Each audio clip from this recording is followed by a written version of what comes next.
Hey everybody, Larry, Fort Worth Memories Museum and Groups. I am waiting for Manny Ramirez.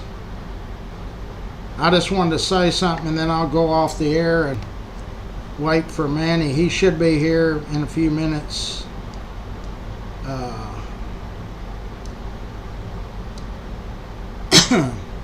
So, yeah, Manny Ramirez, County Commissioner, District 4. I guess I ought to turn the camera around where y'all can see me. Will be on with us here. But I will go off and then come back on when he's here. So it's Monday afternoon, June the 2nd.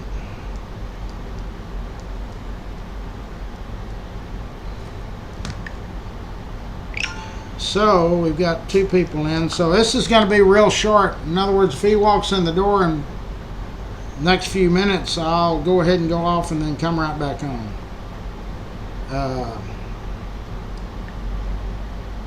So Manny will be here.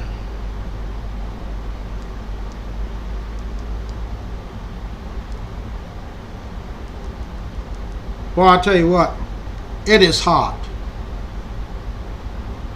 I thought I was going to pass out up there.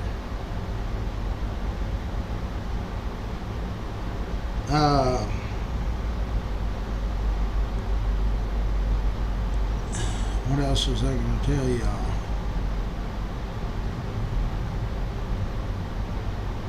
I really just wanted to make sure that everything is kind of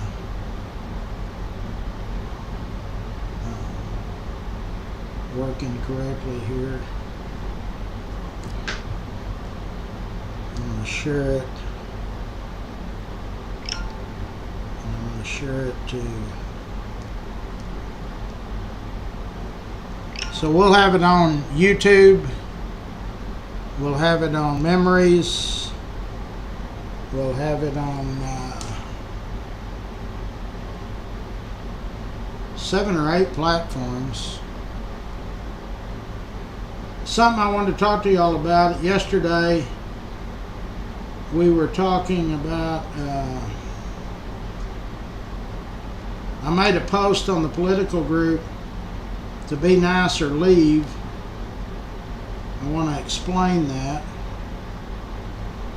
To start with, if you make a post anonymously, none of y'all can see it. Y'all can't see who it is. I can see it. Scott can see who made the post. So if you think you're, and that person that's posting anonymously has made some remarks that are not calling people names, so to speak, but kind of degrading people or making remarks that aren't very nice. And so here's the deal. If you post anonymously or you post with who you are and you're on there berating people or bullying people, you will be gone and you don't get to come back. So we're going to put up with the anonymous post right now. It's only 1 or 2 people, and I'm not going to out them and say who it is, but if you're listening, you need to clean up your act. Just voice your opinion civilly, and then that way we don't have any problems, because everybody wants to be respected. So I want to make sure that we all are on the same page in the fact that if you make a comment, if it's against your political values or whatever, you need to be respectful. If you're not, you will be gone. So this is the last warning. There really is no warning. But that particular person posts anonymously and was under the assumption that I didn't even know who it was. Well, that's not correct. I know who it is. any admin or moderator knows who the person is.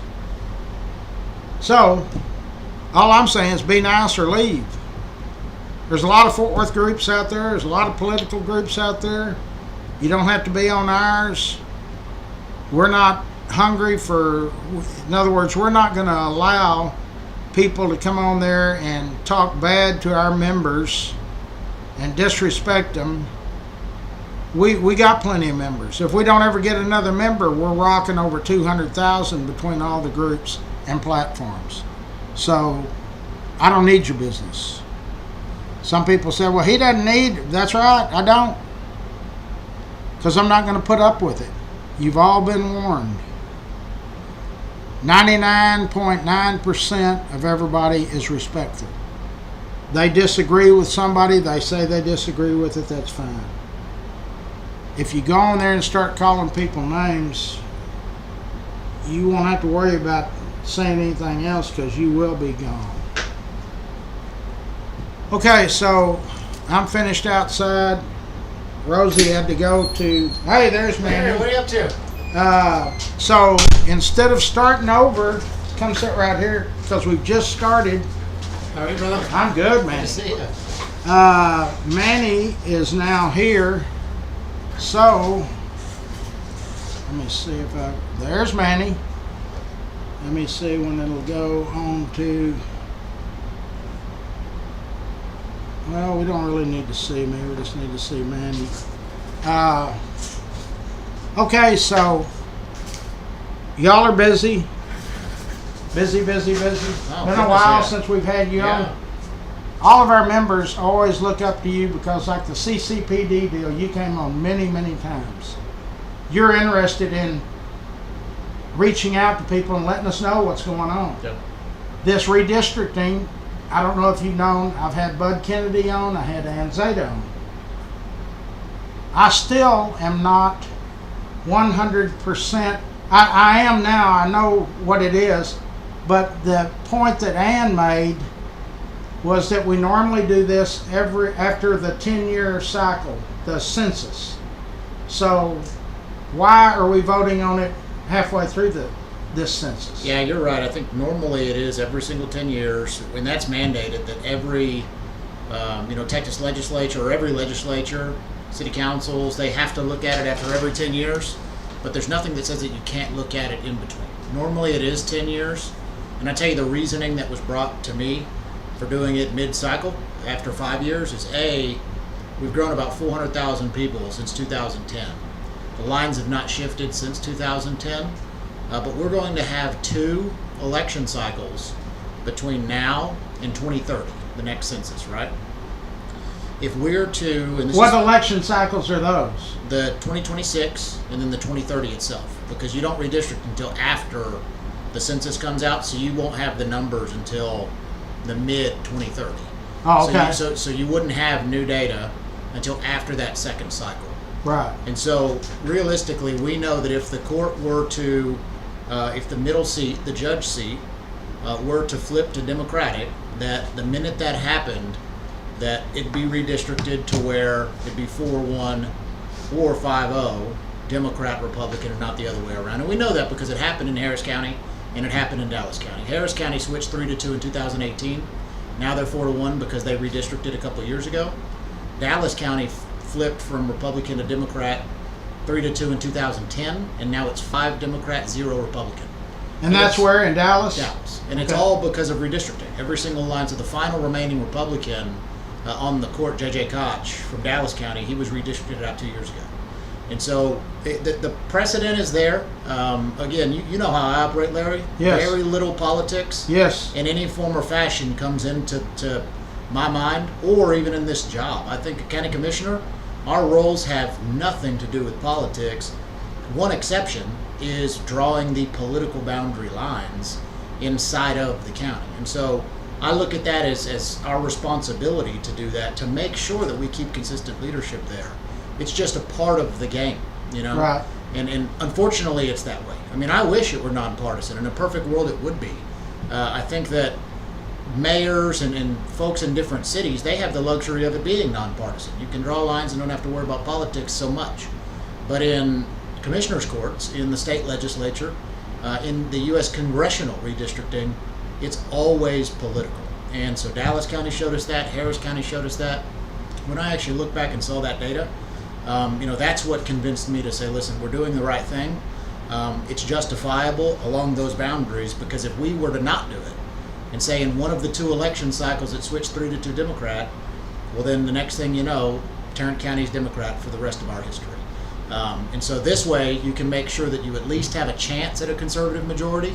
That's not saying that just because we redraw lines doesn't mean it doesn't go Democrat. Right. I mean, that could happen. Citizens could vote overwhelmingly Democrat, and that's their choice. Right. But this gives us a chance to ensure that it doesn't happen, because history is undefeated, and Dallas did it, Harris County did it, Bexar County did it. Now, Tarrant County is the largest county in the nation that is still Republican majority. Really? Yep, the largest in the nation. So, and I asked both Bud and Ann, either off the air or on the air, if the Democrats were in charge, would it be the same? And they said, yeah. Well, so it's not just the conservatives that are doing it. It's trying to keep that commissioner's court either conservative or the other way. That's right. Like I said, I don't, and again, there's no part of me that likes the facts about it. Right. I don't like the fact that it's political. Right. But at the end of the day, it is. And Yes. so it's no different than running an election when you have to choose whether you're a Republican or whether you have to choose you're a Democrat. If there were no parties, that'd be great. If everybody just focused on good governance, that'd be great. Right. But that's not the reality we live in. And so this is a political exercise, and we can't pretend. And so at the very beginning, no one would come out and say that, Larry. And I had to say, look, I'm about being honest. This is the exact reason why. You don't hide the ball on these things. You don't try to make it about anything else. This is a political exercise. Yes. And that's the reason why it's being done. Okay, well now there's 6 maps that I've seen. Are y'all only going to vote on one? Yeah. Yeah, so we'll vote on one. I'm assuming somebody will make a motion. I mean, I don't know which one it'll be. Obviously, I don't know. You can't talk to multiple other court members about it. But ultimately, one map should be settled on. One of the maps moves your district a bunch. Yeah, so my feedback, so we didn't draw maps ourselves. Like, there's no software that we have. We're giving feedback to this group, this law firm, and my feedback to them was that I would like minimal changes to my precinct. So, and the reason being, I mean, we have some very important pieces to the precinct. I mean, we've got Lockheed, we've got NASJRB, we've got a lot of that northwestern area that Precinct 4 has contained for a long, long time. And so that was the reason for my feedback there, Larry. Somebody wants to know, was Judge Whitley a Democrat during his tenure or after he left?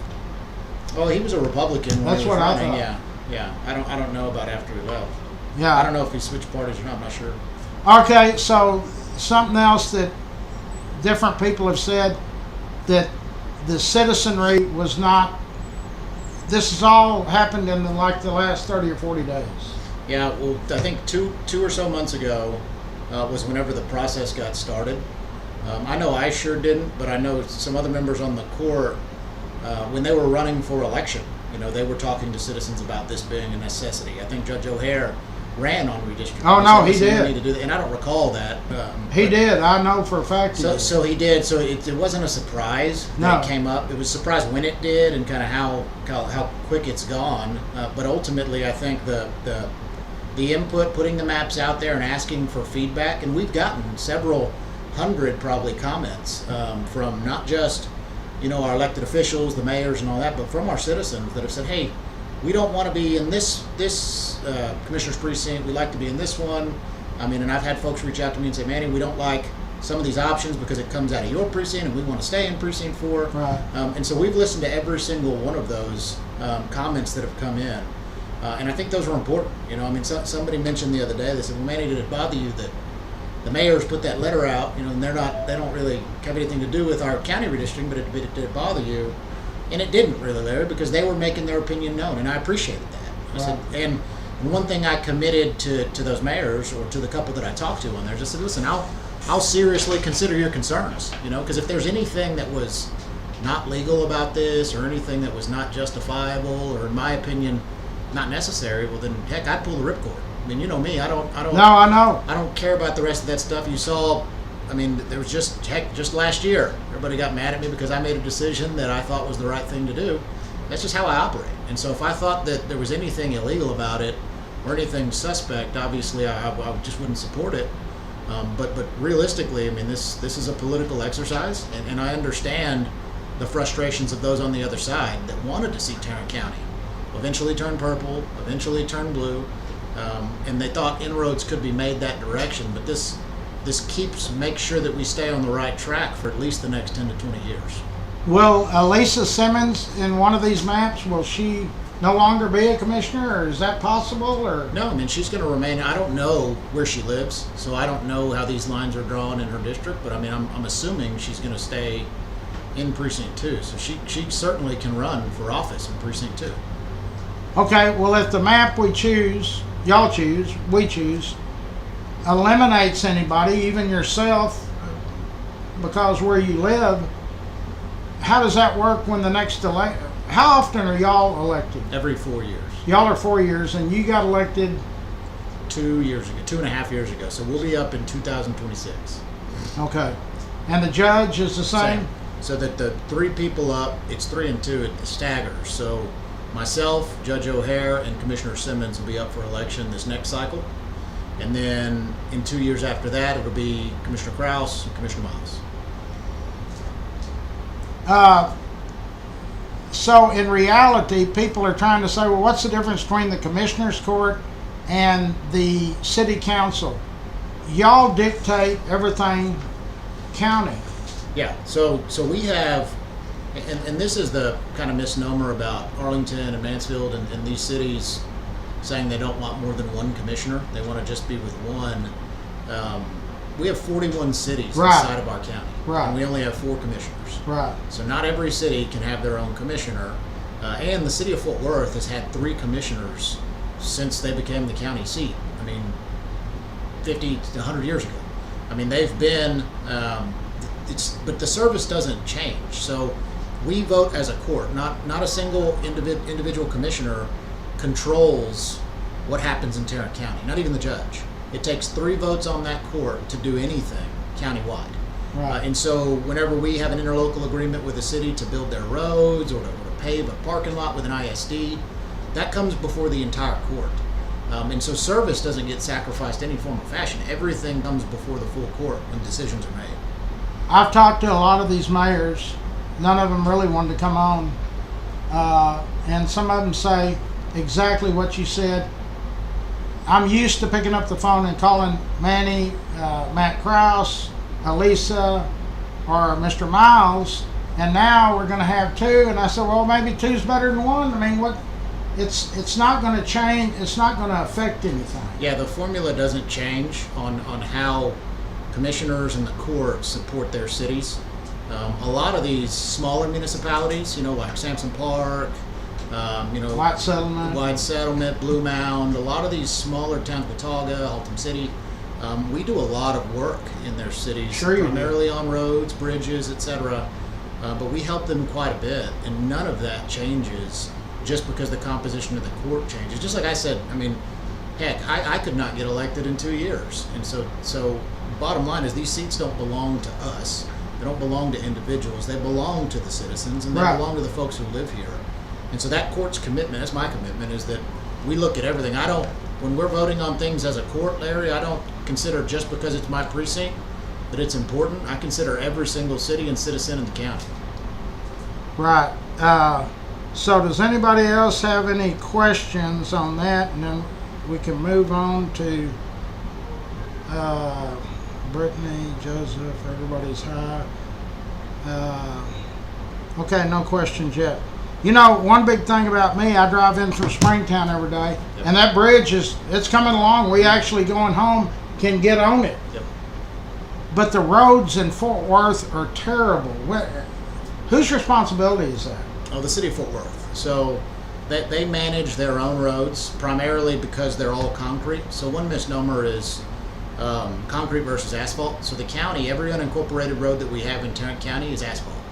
And then the city of Fort Worth builds concrete roads and maintains concrete roads. And so there's not really any overlap there. There are some asphalt roads that we maintain, or on a city road we may overlay in a big city like Fort Worth. But some of the other smaller towns are different. There's still asphalt roads out there. The city of Fort Worth is working really, really hard, and I know that their transportation department's working really hard to try to address it. I think the matter for them is just funding. There's so much construction and repair work to be done.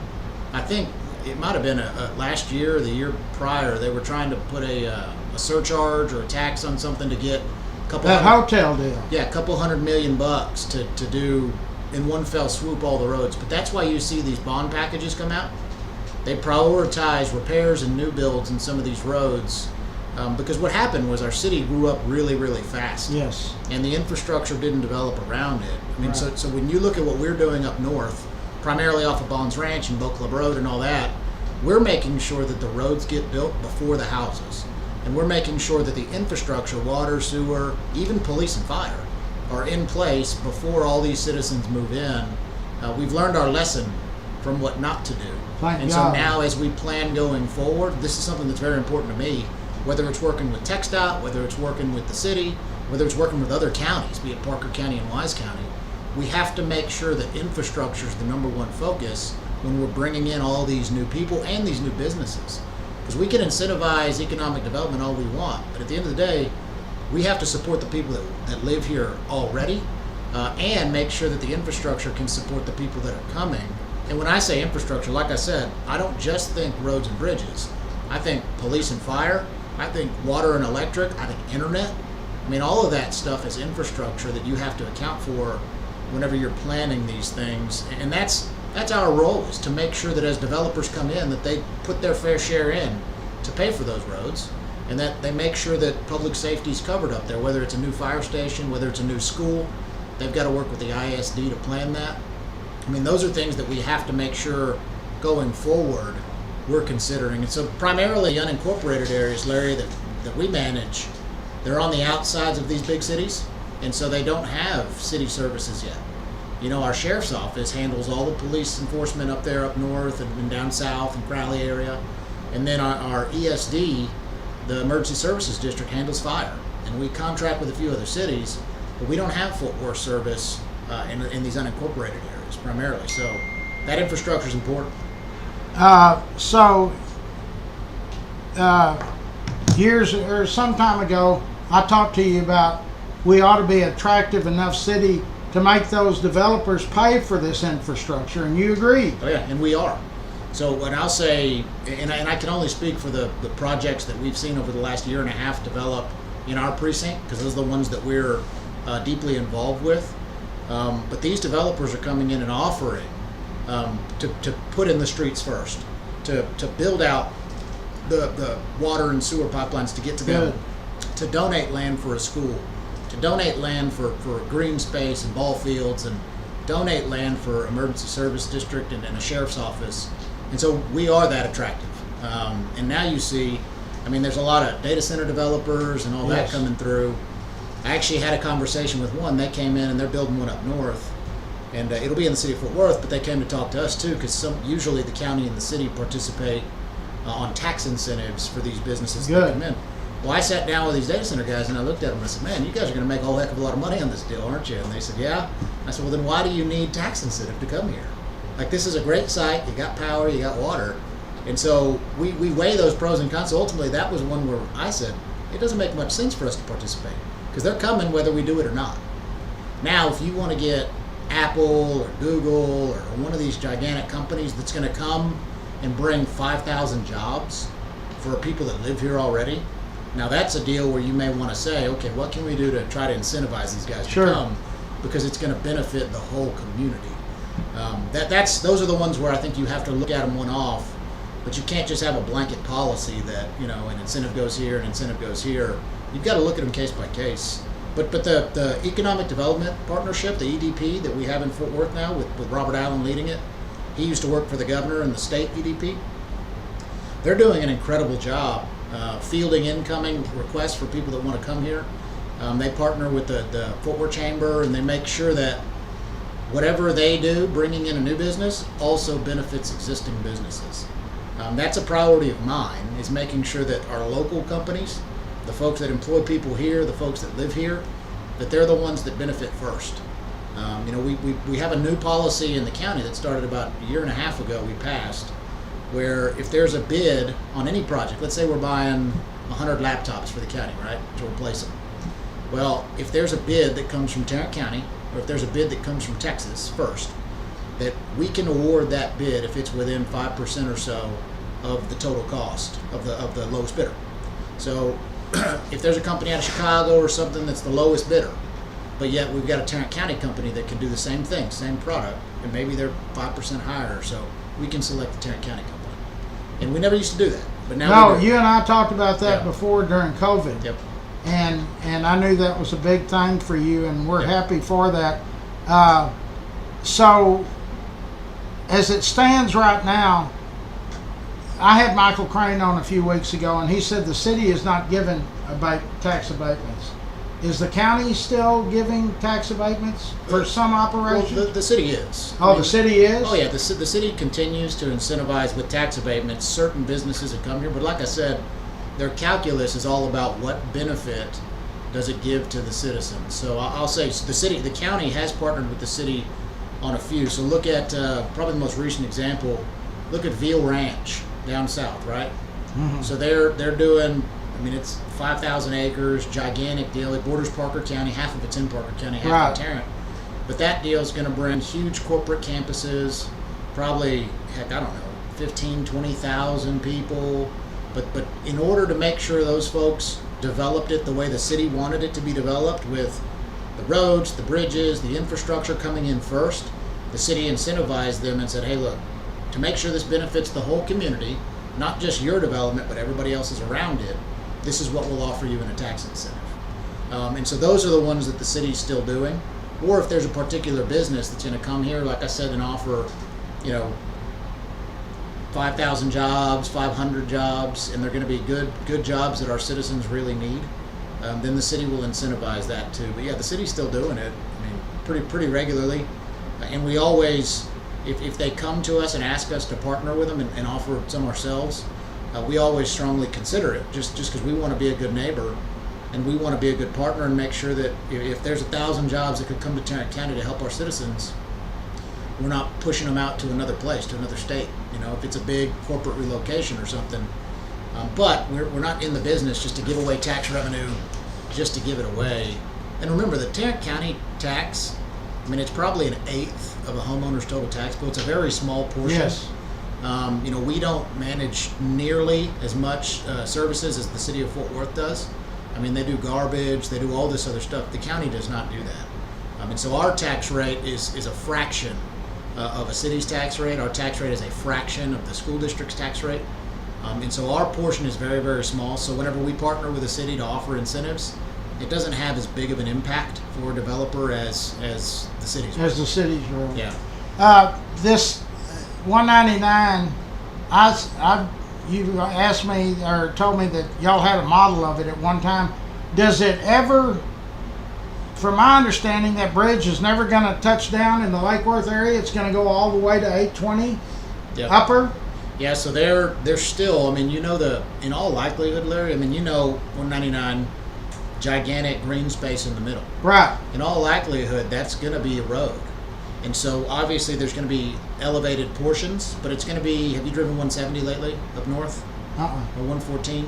Yeah, 114. I heard. Very similar to how 114 developed into a major highway up there between us and Westlake and that whole portion.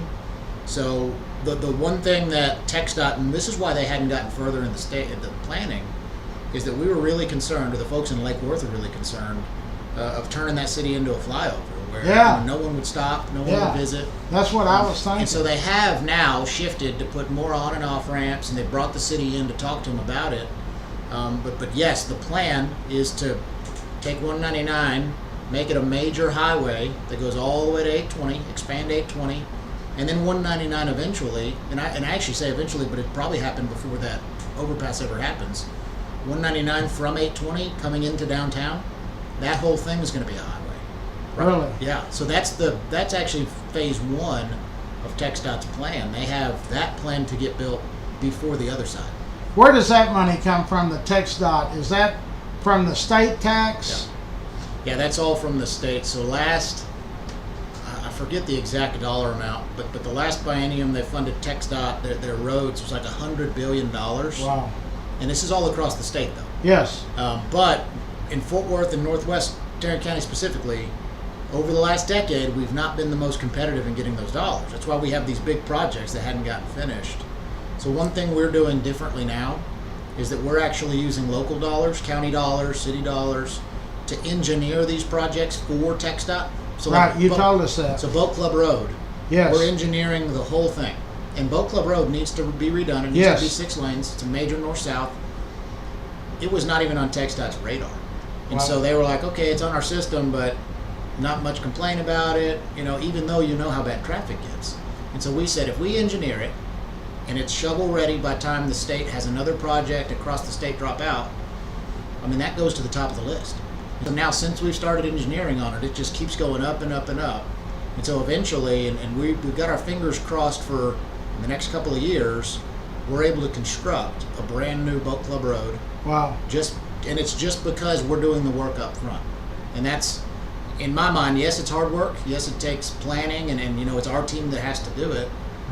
But in my mind, you have to do that. I mean, you got to elbow in, because these places like Austin and Houston, they're getting all of the attention. I mean, they're growing just as fast as we are. And so we have to make sure that Fort Worth and Tarrant County is getting their fair share of that state money. So when we've got, you told us one time, projects are funded, but when, like that Boat Club Road project, when it's through with the engineering part, they can shift money from, so it's whoever's ready first to start shovel ready Yep. that gets the money. That's exactly it. Yeah. So they'll put money, let's say there's a big $200 million project in Houston. Well, let's say something happened and a project delay or something. Well, TxDOT still has to spend their money. They're not going to hold it in the bank forever. Yeah. And so they'll look across the state and say, all right, what other projects do we have that fit this same criteria for these dollars? And then they'll see that there's shiny shovel-ready projects already, and then they'll deploy it. And so we've seen success there. We got a new district engineer in TxDOT 2 years ago, David Salazar. He's been a tremendous partner in this, in making sure that we can kind of springboard our county ahead in that pecking order. Because again, if we're not paying attention to it, nobody is. Right. So we've got to watch this, and we've got to be hyper focused on it. So whose responsibility or whose job is it to deal with this, Mr. Salazar of the state? Is it following the commissioners, the Charlie Guerin, the city council? Who So the is state, the liaison? yeah. So the state allocates all the funding. So Charlie, especially out there in District 99, he works really closely with the TxDOT folks. We partner with them directly, me in my office, out in Precinct 4. I mean, we work with them hand in glove on all these projects. We've helped them a lot. They've helped us a lot. The city, their transportation department works with TxDOT quite a bit. And so any of these projects, it is us. We're directly interfacing with not just the district engineers out here, but the commissioners as well. I know several of the TxDOT commissioners that their meetings are down in Austin. I know several of them, and they're all appointed by the governor. And every time I speak with them, every time I message them, it's all about Northwest Tarrant County and Tarrant Right. County in general, saying, hey, look up in North Texas, look up at North Texas. Right. Just trying to keep their eye on that ball. I think that's one of our main jobs, Larry, is advocating for the county and making sure that everybody here is taken care of. And we know how bad traffic challenges are already and roadway challenges are. So Yes. if we're not in front of it, it just passes you by. So it's a lot of hard work, but it's absolutely worth it whenever you can get projects 10 years in the future. Okay, on this vote tomorrow, I see both sides are asking for a lot of people to come out to support it. One question that I have is the time limit. What's the time limit that you can speak? Well, it all depends on how many people are signed up to speak. So Okay. I think if it's more than 30 or more than 40, I don't know the exact number, I think 30. If it's more than 30, it gets reduced down to 2 minutes. And if it's more than 40, it gets reduced down to 1. I could be wrong about that, but it's one of those. But ordinarily, like if you just came to speak on let's say there was a 199 item on the agenda, Right. And you just showed up to speak, it's 3 minutes. That's ordinary. 3 minutes. Yeah. So you just have to have your questions laid out so you can put all that into a 3-minute timeline Yep. limit or 2 minutes. Yep.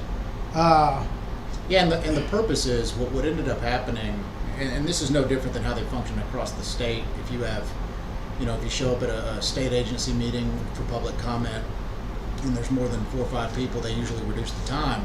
But what was happening was if we had, let's say, 50 to 100 people that showed up to speak on an individual topic, and then there's another topic, a couple of items down.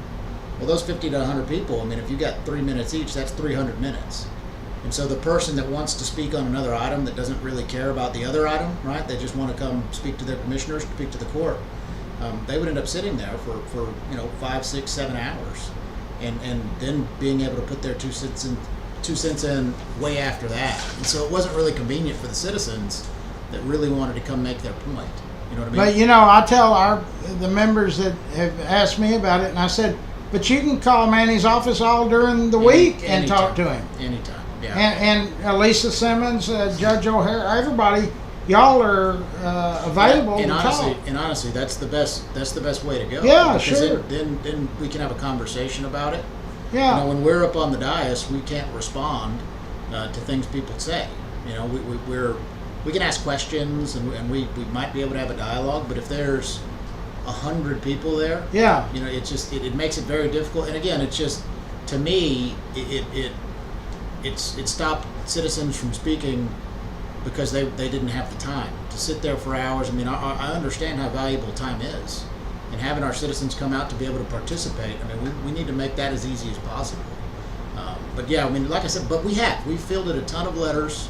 I've spoken to, hundreds of people. Oh, I know you have. At this point, on both sides of it as well. Right. And like I said, anybody who disagrees with me, I completely understand that. I mean, I Right. get it. I do. I mean, I obviously, I'd like to make everybody happy, but I can't. Yes. There's ultimately decisions that have to be made, hard decisions, and so again, but my commitment to everybody who calls and who I have a conversation with is that I take their concerns seriously. I do, but that doesn't mean I agree with everybody. No, but you're right, and that's why every time we've had you on, every time we've had a question or anything, you're Johnny on the spot. You're always there. Well, and Larry, the most important thing is it's honesty. Sure. It's just coming out and being honest and saying, look, there's no reason to hide the ball on this thing. No. It is what it is. And again, I empathize with the folks that don't want it to happen, and I understand why they don't want it to happen. I get it. I really do.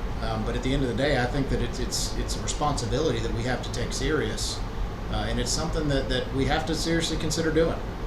So you're going to vote for it. Yeah, we'll see what options of the maps, are covered tomorrow.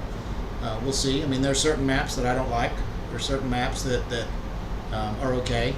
So we'll see. I mean, So I I support the process, and I support our efforts to do this. But again, it all depends on how it's going to situate our folks in Tarrant County overall. I asked Bud and I asked Ann both, and Bud said, no, y'all have to vote tomorrow. Ann said, no, they can vote to postpone it. Well, that's a unique thing about Commissioners Court is that any item can be brought up by any commissioner any week, and so it's like City Council, I think, takes co-sponsors to put anything on the agenda. Right. Well, according to the state, we can put anything on the agenda, any Tuesday or any time we're having a meeting. But I fully anticipate having discussion and voting on the measure tomorrow. Again, I don't know how the vote goes, but I'm fully anticipating that we will discuss it and vote on it tomorrow. How's Matt working out? He's doing good. I mean, it's a really unique position. Matt came from, his experience was a state legislator. Sure. So he was down in Austin, so that gave him an advantage during session, working with folks down there in Austin, because that's a big part of our job too, is making sure we're communicating with our state leaders and our representatives and everything. But being a commissioner is a really unique job and has unique responsibilities in your precinct with road maintenance and all the rest, like I said. So he's doing a great job though. I mean, his citizens are very well represented from Precinct 3. And Matt is very open. He's very honest. And No, I one thing interviewed about him. him is he's got integrity. I interviewed him a lot when he was running in the primary against Phil Soros, and Matt is just like you. He's straight up front. Yep. He doesn't dodge any questions. Yep. And he said on my show before, it might not be the answer you're looking for, but that's my thoughts on it. And that's all that anybody can ask for. Well, and, I said that all the way. So you remember when I was with the police department, people get mad at the chief for firing somebody. Yeah. They'll get mad at somebody for something. And I always, take a step back and I say, okay, I can disagree with the decision, but why did you make the decision? Now, if the chief thought in his heart of hearts that was the right decision, well, he's the chief. Sure. That's his decision to make. So I can disagree with it, and it can frustrate me, but I can't, full sail just be mad at the man or woman because that's their decision to make, and they made that decision.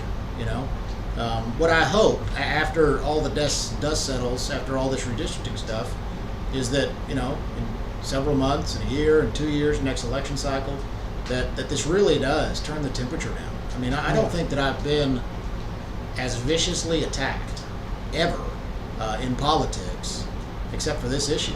I mean, it's racial slurs, and threats, all this stuff, and to me, it's lines on a map. And ultimately, it's making sure that we have an opportunity for a competitive conservative majority going forward. It's that simple. And so I don't understand where all the hate comes from. Really, the visceral hate. It's discouraging to see, but at the same time, I get thousands of folks reach out and say, "Hey, Manny, we support you. Sure. We really appreciate all the work you put in for the county." And these are maybe people that don't agree with me on this decision. Right. They say, "Manny, look, I don't agree with this decision you guys are making, but we understand why you're doing it, and everybody will get past it." I mean, in 2 years, I mean, just like this exercise, it was controversial in Dallas when they got rid of the final Republican commissioner. And you had people that told them, "Hey, why are y'all doing this?" And they did. They said, "Look, it's political." And down in Harris County, same thing. I mean, whenever they shifted, they literally swapped like 2 precincts out down in Harris County to get rid of, I think it was Jack Cagle, and they got rid of him, and everybody was mad about it. And but ultimately, like I said, it's a part of the game, and it's unfortunate. I mean, I wish it weren't that way, but we don't live in a perfect society. This is the tools we have, and the pieces that are on the chessboard. Well, you've always been honest with us, so let's, let me see, just wondering, why is Manny giving away his current Republican deciding vote power? Does he just want,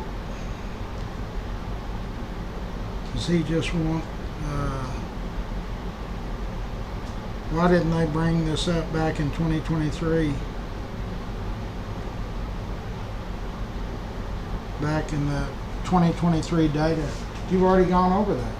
Yeah, I don't know. This came up, so whenever Judge O'Hare brought it to the court to consider bringing on this firm, that's whenever we first heard about it, the effort to redistrict.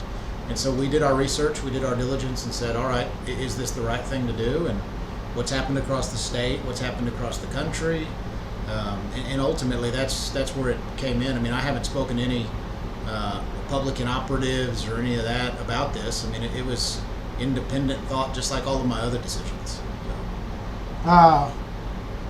So I want to move away from redistricting, and I don't know if this next topic falls under y'all's governance, the jail. And Bill Wavering is a friend of mine. I like him. I think he does a hell of a job.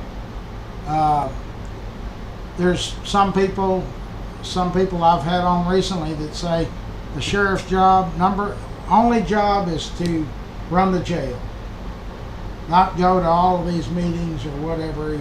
He's real visual, but I think you have to be there. Yeah, I mean, ultimately, Tarrant County is a very big county. Yeah. I think at this point, 13th largest county in the entire nation, 3rd largest county in Texas, very big. And I will completely agree that the number one job, the number one responsibility is running that jail constitutionally. I mean, that's a very big, important responsibility But ultimately, you also have to manage the rest of the sheriff's office. Yeah, the sheriff's department. I mentioned law enforcement services for, about 80,000 citizens. I mean, that's bigger than most cities inside of Fort Worth or inside of Tarrant County. Law enforcement service for 80,000 citizens. It's the third largest law enforcement agency in the entire county is the Tarrant County Sheriff's Office. And it's because they've got to provide that service. You have to manage that portion. You have to manage the jail, which is a very, very big responsibility. And then in order to do that, I mean, you have to be able to go and communicate with stakeholders across the nation to get the resources we need here in Tarrant County to do it. And across the state to be able to get funding for our mental health jail diversion center. I mean, all these different things that we need to see. It's important. So I give the sheriff quite a bit of grace when it comes to how he operates and how he manages. It's a very large organization. Now, is there room for improvement? Sure, there's room for improvement in every organization. Yeah. And I think the tragedy of folks dying in a jail. I mean, one death is too many inside of a jail.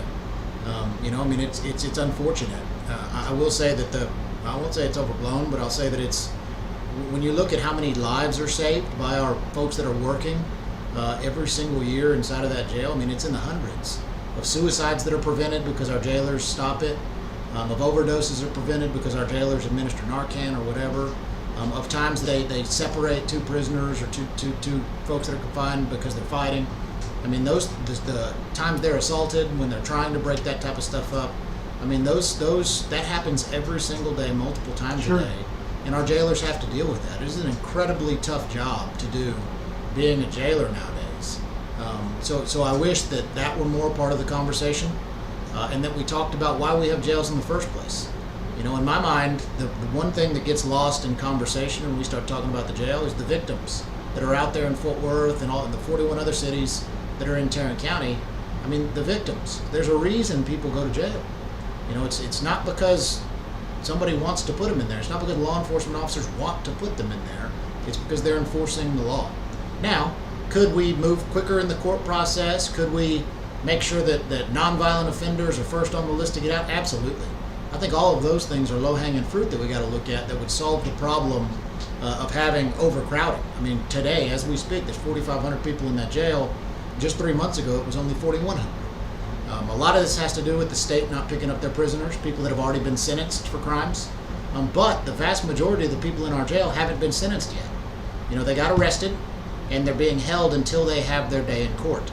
And so ultimately, moving up or speeding up the court process, which our judges have done a great job doing over the last 2 years, but speeding up that process to where people get their day in court sooner, that helps alleviate that problem, and it stops our folks from being held in the jail for longer than they should, because either two things ought to happen, or three things ought to happen. One, they get sentenced for a misdemeanor, in which case they stay in the county jail and they serve out their sentence. Two, they get sentenced for a felony and then they get sent to state prison and they're out of the county's custody. Or three, they either have a plea agreement or they're found not guilty and they're not in our jail.